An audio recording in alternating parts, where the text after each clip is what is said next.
Bien. Bienvenidos a esta nueva clase virtual. Hoy vamos a trabajar el tema de los títulos de crédito. ¿Qué son los títulos de crédito? En este caso, un título de crédito, hablando comercialmente o hablando en términos de derecho mercantil, se refieren a un documento o a tipos de documentos que nos dicen incorporan en su contenido un derecho literal y autónomo. ¿Qué quieren decir estas dos palabras? Literal quiere decir que se tiene que respetar lo que está escrito. Que si en el documento nos dice que nosotros tenemos 1000 quetzales, pues tenemos que respetar esa cantidad. Y autónomo quiere decir que no vamos a depender de ningún otro documento para darle validez a este. Por ejemplo, uno de los títulos de crédito más extendidos o que utilizamos muy frecuentemente son los cheques. El cheque es un tipo de título de crédito. Entonces, si un cheque dice que yo voy a cobrar la cantidad de 3000 quetzales, entonces en el banco me tienen que dar lo que dice el cheque. Y autónomo quiere decir que solo con llevar el cheque y mi documento de identificación ya me lo pueden cambiar. Que no necesito, por ejemplo, si yo vendí un tipo de mercadería y me pagaron con un cheque, no necesito llevar a la persona al banco y decir, mire, él es el dueño de la cuenta y entonces hágame el favor de pagarla porque aquí está él. No es necesario. Eso quiere decir entonces literal y autónomo.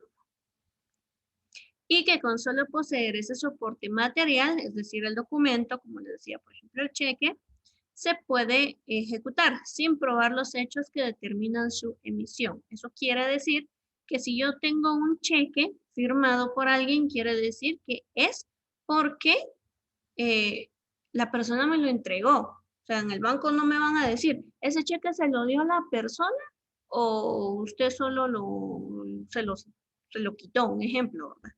No, sino que con el simple hecho de que ya lleve la firma del dueño de la cuenta, en este caso, con eso ya es suficiente como para que me puedan entonces cambiar este documento. ¿Vamos bien hasta aquí? ¿Comprendemos qué es un título de crédito?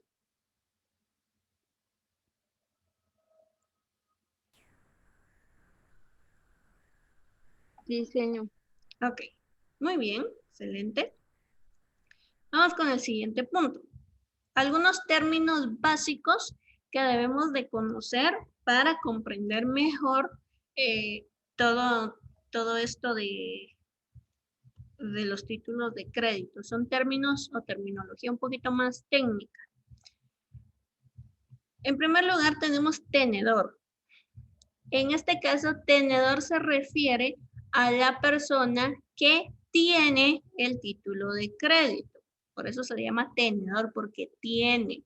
Entonces, por ejemplo, Arnoldo, yo le vendí algunas cuestiones a él, ¿verdad? Y él me da a mí un cheque para pagarme. Entonces, yo me convierto en la tenedora de este cheque. ¿Por qué? Porque yo no tengo. Pero si yo lo endoso o se lo doy a otra persona, de ser posible, entonces esa persona se convierte en el tenedor. Es decir, que cualquier persona que tenga el título es un tenedor. Y un signatario es la persona que firma un documento. En este caso, si yo tengo una cuenta bancaria o si una empresa es mía y yo otorgue un título de crédito, entonces va mi firma, yo me convierto en un signatario. Estos son entonces dos términos básicos que ustedes deben conocer y manejar en cuanto a los títulos de crédito. Ok. Les hablo del cheque porque, como les digo, es uno de los más utilizados, es uno de los que conocemos un poquito mejor. Entonces, figúrense ustedes un cheque. ¿Cuáles son los requisitos que tiene que tener un título de crédito para ser considerado como tal? El artículo 386 nos habla del Código de Comercio, nos habla precisamente de esto, que nos dice que solo van a producir los efectos previstos en este código los títulos que llenen los requisitos propios de cada título en particular. O sea, un cheque tiene sus propios requisitos, una letra de cambio, que es otro tipo de título de crédito, tiene otros, y un pagaré, que es otra, pues ya tiene otros requisitos. Pero los indispensables es esto: el nombre del título del que se trate. O sea, hay que especificar si es una letra de cambio, si es un pagaré, ¿verdad? La fecha y lugar de creación. O sea, que por ejemplo, cuando ustedes llenan un cheque, hasta arriba va lugar y fecha. Entonces ustedes lo anotan ahí. Los derechos que el título incorpora. Derechos se refiere a si se le está dando una cantidad de dinero o se le está prometiendo a la persona que se le va a pagar una cierta cantidad o se le va a dar algo específico, ¿verdad? El lugar y la fecha de cumplimiento o ejercicio de derechos. Por ejemplo, una letra de cambio y un pagaré necesita una fecha en la que la persona lo puede ir a cambiar. No es como el cheque, ¿verdad? Que el cheque, si yo le coloco la fecha de hoy, ya la persona lo puede cambiar el día de hoy. Entonces, en el caso de lo que es la letra de cambio y el pagaré, aparte de la fecha en que se suscribe o en que se realiza el documento, tiene que tener otra fecha donde se va a cambiar o se va a pagar ese documento. Y la firma de quien lo crea. O sea, que si un cheque no lleva firma, no lo cambian. O sea, si ustedes llevan un cheque pero no lleva la firma de la persona, del dueño de la cuenta, a ustedes no se lo van a cambiar porque no es válido. Entonces, en los títulos en serie, dice que se pueden estampar firmas. ¿Qué quiere decir esto? Que a veces, como hay empresas que trabajan con muchos de estos documentos, pues la persona ya no firma con un lapicero, sino que se le coloca una firma, ya sea digital o por medio de sellos. Y de esta manera, pues ya se puede cambiar. Entonces, estos son los requisitos que todo título de crédito debe de poseer. ¿Alguna pregunta?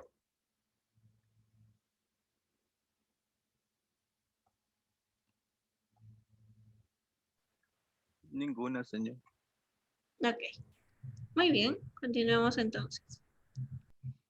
¿Qué pasa si falta algún requisito? O sea, ¿qué pasa si a mí me dan un cheque y, por ejemplo, no tiene, hablamos de una de las cosas más fuertes, la cantidad, como se dice un cheque en blanco, un cheque firmado? Este es un error que ustedes jamás deben de cometer, de darle a una persona un cheque que lleve solo la firma de ustedes. ¿Por qué?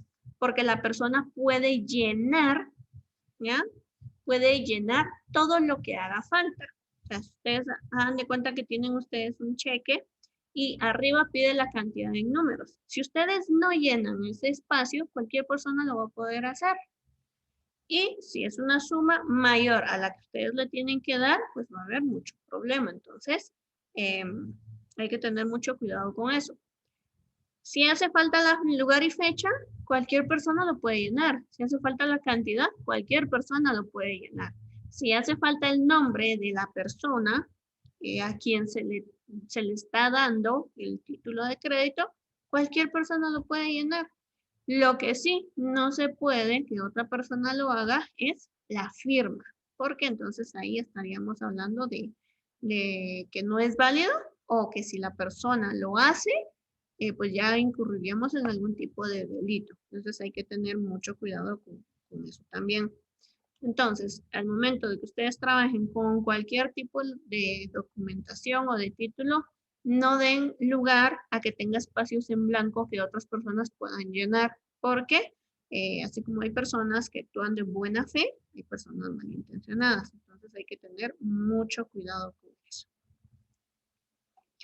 Asimismo, eh, a veces pasa que cuando a alguien le entregan un documento de estos, se confunde y escribe cantidades distintas en números y en letras. Entonces, eh, aquí el artículo 388 del Código de Comercio nos dice, el título de crédito que tuviere su importe escrito en letras y cifras, o sea, en números, valdrá en caso de diferencia por la suma escrita en letras. Eso quiere decir, nuevamente voy con el ejemplo del cheque. Si yo tengo un cheque, pero en números dice una cantidad, por ejemplo, 11,000, y en letras solo dice 1,000, entonces le van a hacer caso solo a lo que dice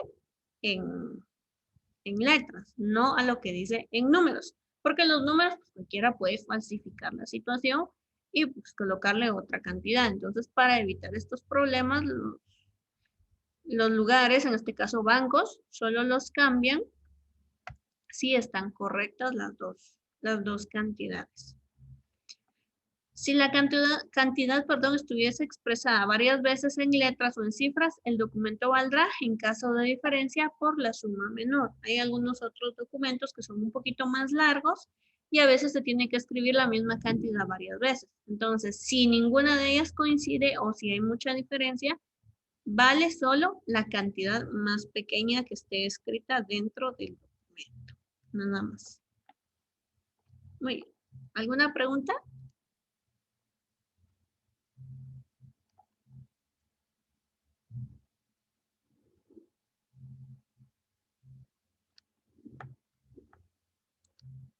Ok.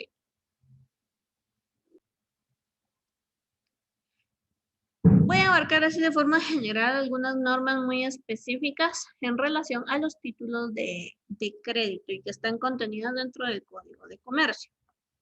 Sé que es imprescindible tener el título para poderlo cambiar. O sea, ustedes no pueden llegar, por ejemplo, a un banco y decir, deme, por ejemplo, 5,000 quetzales. Ah, es que mi hermano me dijo que me iba a prestar 5,000 quetzales de su cuenta, pero no tengo un cheque. O sea, pero sí, le prometo que sí me los va a dar. No se puede. Tienen que llevar sí o sí el documento, presentarlo para poderlo cambiar. Obligaciones del signatario, es decir, de quien firma. Si yo entregué un documento de crédito y va firmado, mi obligación es pagarlo. O, en este caso, que se lo cambien a la persona, que se lo paguen, por ejemplo, en un banco. Si yo le di un cheque a alguien, mi obligación es tener los fondos suficientes para que esa persona pues vaya al banco y lo pueda cambiar. Esas son parte de mis obligaciones. Todo lo que yo firmé es porque lo estoy aceptando. Entonces hay que tener mucho cuidado con ello. Impedimentos para firmar los títulos. Hay algunas personas que no son aptas para firmar algún tipo de título de crédito. Entonces hay que tener cuidado con ello. Por ejemplo, una persona que no sabe o no puede firmar, ¿ya? Entonces, también hay algunas otras personas que, por ejemplo, por algún accidente están inmovilizados y no pueden firmar. Entonces, no, ¿qué pasa con ese tipo de casos? Si el dueño de la cuenta, o sea, quien firma, tiene algún impedimento a través de una carta poder, puede autorizar a otra persona, pero esto se tiene que hacer por medio de un abogado, puede autorizarle a otra persona de su confianza que firme por él.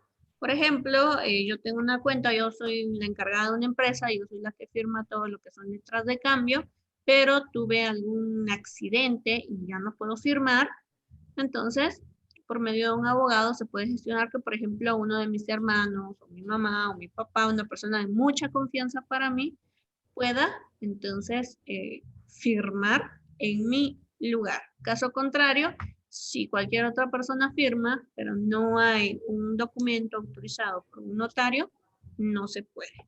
Entonces hay que tener cuidado con eso. ¿Qué es el protesto? En un título de crédito, el protesto es cuando a mí no me quieren cambiar el documento. Es decir, una empresa me entregó una letra de cambio y yo quiero cambiarla, pero no me entregan ni el dinero o lo que me tengan que entregar cuando yo la voy a cobrar. Entonces, ¿qué hago? Entonces voy a realizar lo que es un protesto y a través del protesto por vía judicial o legal, pues yo puedo reclamar que se me pague lo que se me prometió. Entonces, eso es otra cosa que tienen los títulos de crédito, que se puede protestar en caso de que no le quieran pagar a uno. Entonces hay que tener mucho cuidado con eso, especialmente cuando se trata del pagaré. Y por último, podemos hablar de algo que es el aval. ¿Qué es el aval? El aval es un tipo de garantía que dice que yo sí voy a pagar. Eso quiere decir que si yo le entrego, por ejemplo, le voy a entregar a Wendy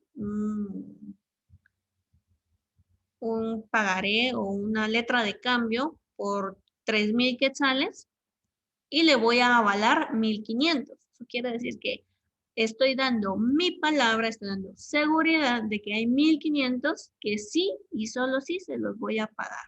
Los otros 1,500 pues ya los puede, o ya le puedo decir, mire, disculpe, hagamos un nuevo documento o alguna situación de este tipo. Pero cuando uno coloca un aval, entonces ahí sí es indispensable pagar por la suma avalada.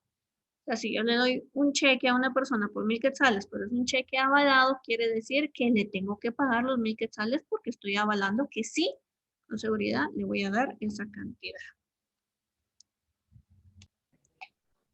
Las obligaciones del signatario. Recuerden, un signatario es quien firma los documentos. Entonces, si alguien coloca su firma, es porque queda obligado a cumplir con lo que dice el documento.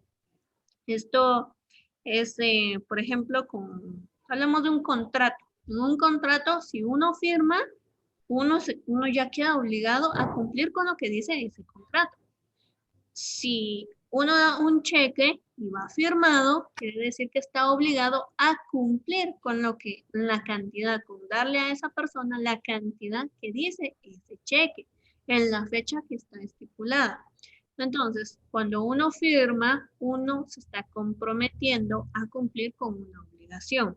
Entonces, ahí es donde nos habla de esto, de las obligaciones del signatario. No puedo decir yo, sí, le di el cheque, pero no le voy a dar el dinero. No se puede porque está mi firma. Entonces me estoy comprometiendo. Ya estamos hablando de manera legal con otra persona. Eso sería. ¿Estamos bien ahí? Ok. Sí, ahí está, gracias. Ok. ¿Alguien más?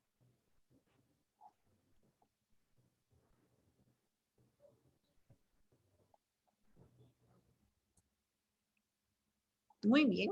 Continuemos entonces. Clasificación de los títulos de crédito. ¿Cómo se clasifican cada uno de ellos? Título nominativo. Nos dice que se emiten a favor de una persona, pero que el nombre de esta persona debe estar escrita tanto en el título como en el registro legal del creador del título. Esto quiere decir que, por ejemplo, yo trabajo en una determinada empresa, entonces, pues yo le di una letra de cambio al compañero Pedro, porque quizás él es uno de mis proveedores y pues yo le tengo que pagar, entonces yo le voy a dar una letra de cambio para que la cobre dentro de un mes, un ejemplo. Pero el nombre de él yo lo tengo que anotar en un libro de registro específico que tiene que tener la institución y aparece el nombre de él. Entonces, cuando se cambie, solo él, nada más que él, lo puede cambiar. O sea, no puede haber nadie más que llegue a decir, mire, yo quiero cambiarlo en lugar de Pedro. Si él dice, es que yo no puedo llegar a esa fecha, entonces lo que se hace es lo que se llama una transmisión del título por medio del endoso. El endoso pues vamos a ver más adelante. Entonces él le va a decir por ejemplo, a Arnoldo, es que yo no puedo llegar, por ejemplo, el 20 de junio, entonces me puedes hacer favor, pero tienen que hablar, en este caso con la persona, digamos conmigo, para que yo anote en el registro que el título se transmitió a Arnoldo, porque si no es así, no se puede cambiar. Entonces a eso se le llama nominativo, donde solo a la persona se le puede dar, a la que está en el registro de la institución. Esto pues es para tener un mayor orden y pues evitar que cualquier persona lo pueda cambiar. En un cheque, por ejemplo, se anota una cláusula que es no negociable. Entonces, si por ejemplo se le da un cheque a alguno de ustedes, pero dice no negociable, quiere decir que solo ustedes y solo ustedes lo pueden cambiar. Nadie más va a poder cambiar esa cantidad o ese cheque que se les está entregando. Tenemos los títulos que son a la orden. Estos son emitidos a favor de una persona específica. Por ejemplo, hablemos del compañero Isaías, ¿verdad? Le doy un cheque a Isaías y va a aparecer su nombre. Entonces, Isaías va a decir, es que yo no puedo, yo no lo puedo cambiar, entonces le voy a pedir favor a uno de mis hermanos. Y entonces, por medio del endoso, el hermano solo escribe tanto él como su hermano escriben sus datos en la parte de atrás del cheque y ya lo puede cambiar. Y no, entonces aquí lo puede cambiar cualquier persona que haya endosado el título de crédito. Y por último, están los títulos que son al portador, que son emitidos a favor de cualquier persona. Esto quiere decir que en el nombre no aparece el nombre de una persona, solo dice al portador. Este tipo de títulos es un poquito riesgoso, porque como no dice el nombre de una persona, solo dice portador. O sea, que si por ejemplo a una persona cualquiera le dieron un cheque, pero no dice su nombre, sino dice solo al portador, y de repente esta persona lo deja tirado, y yo me lo encuentro, yo lo pudiera cambiar. ¿Por qué? Porque yo lo tengo. Yo estoy portando el documento. Yo soy el tenedor o la tenedora en ese momento. Entonces, esa es la diferencia que hay entre los distintos tipos de títulos de crédito. Nominativos solo los puede cambiar la persona que aparece en el título y se tiene que registrar. En los títulos a la orden se cambian a favor de una persona o a favor de otras por medio del endoso.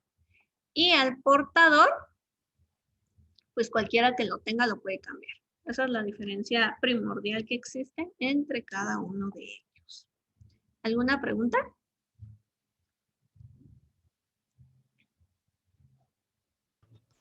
No enseña todo bien. Ok, muy bien.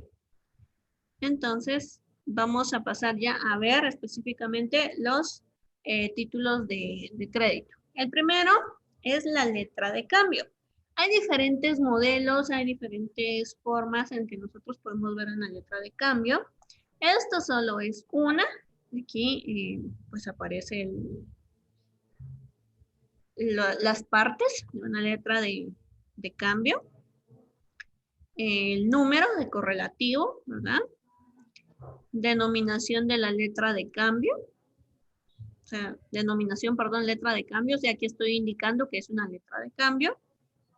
Aquí se anota la cantidad en números, ¿verdad? Entonces, específicamente, ¿qué es una letra de cambio? Una letra de cambio es un documento como este que se entrega a una persona que se le debe. O hablemos de una empresa.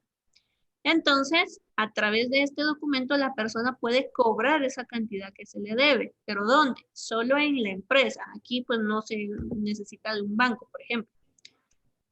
Un ejemplo práctico. Yo tengo mi abarrotería y llega uno de mis proveedores a dejarme alguno de mis productos. Por ejemplo, hablemos de jugos. Me fue a dejar productos de jugos, pero yo no tenía la cantidad.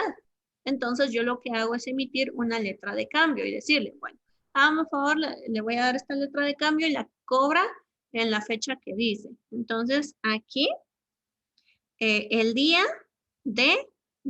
aquí va la fecha, se servirá a usted pagar solidariamente. Eso quiere decir que aquí se anota la fecha en que se va a pagar. Yo le digo, no tengo el dinero ahorita, venga el 5 de junio y el 5 de junio se le paga.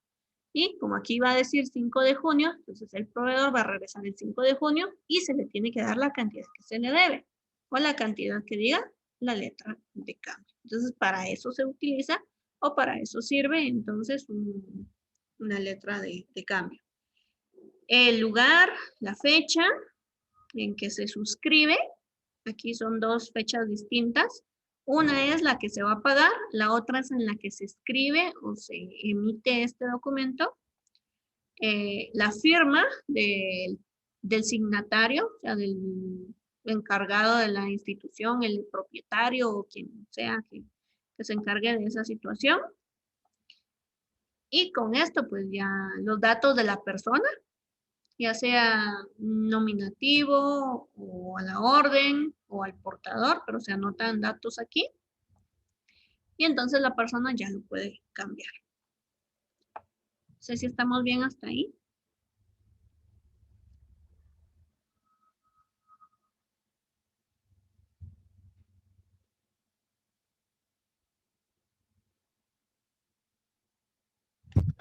Sí, señor, todo bien. Ok. Muy bien. Vamos al otro. El pagaré. Ups. Disculpen, acá me confundí. Lo vamos a corregir de una vez. Pagaré. Ahí estamos. El pagaré, pues, es un documento un poquito más simple, como este. ¿El pagaré para qué se utiliza? El pagaré nos dice que es la promesa incondicional de pagar una determinada cantidad. ¿Qué quiere decir esto? Por ejemplo, yo necesitaba invertir en mi negocio y le pedí por ejemplo, a Wendy, le pedí prestado 2,000 quetzales. Entonces Wendy me los prestó. Pero como yo no fui a ninguna institución bancaria, sino que fue de una manera más personal, entonces yo le entrego a ella este documento, ¿verdad? El número, la cantidad, el lugar y fecha. Y aquí dice el día 25 de octubre de, o puedo decir, por ejemplo, el 5 de junio de 2021, pagaré en esta ciudad a la orden de, ¿verdad? Wendy, su nombre completo, la cantidad de, si son 2,000 quetzales aquí, pues 2,000 quetzales por préstamo en efectivo, ¿verdad?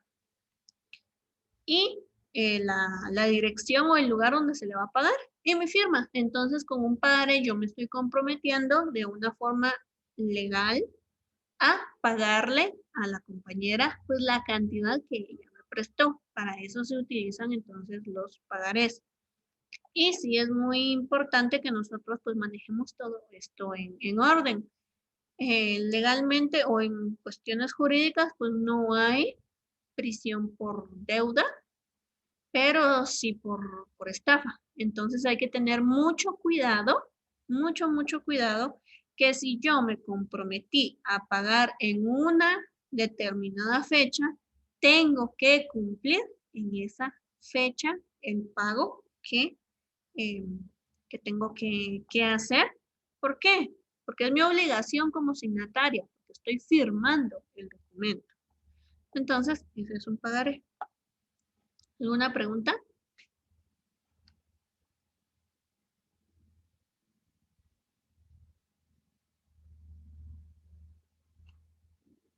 Señor, Em, les decía entonces, no sé si alguien más tiene dudas con esto del pagaré.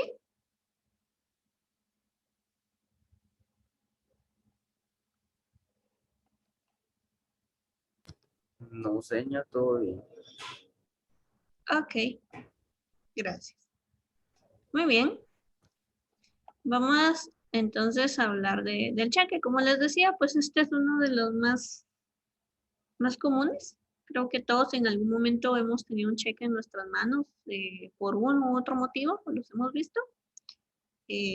Sabemos, ¿verdad? Por ejemplo, hablamos de que tiene que aparecer el número de cuenta, tiene que aparecer el lugar y fecha de emisión, lo que les decía.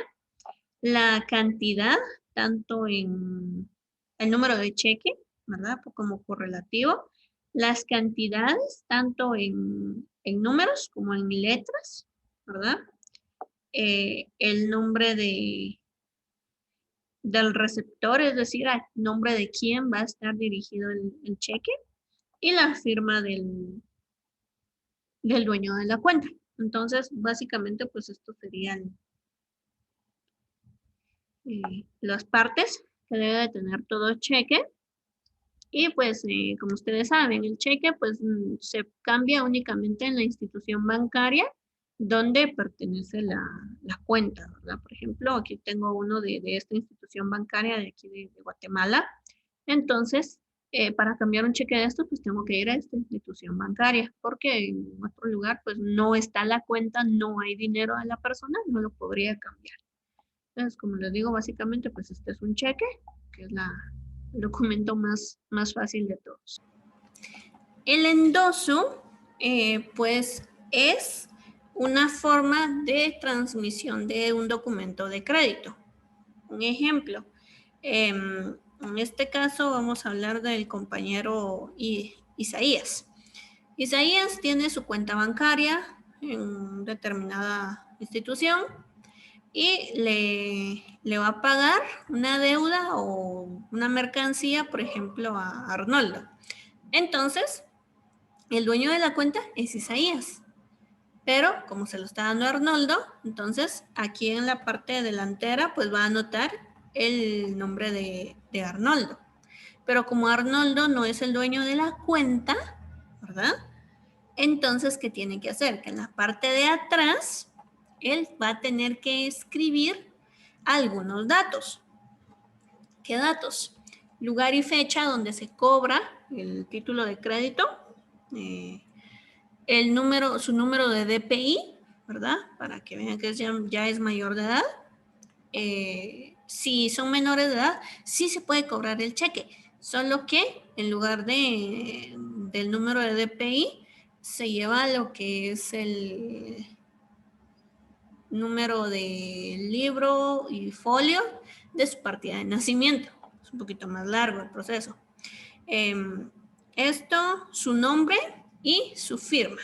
Entonces, con esto ya le van a poder cambiar a Arnoldo su cheque.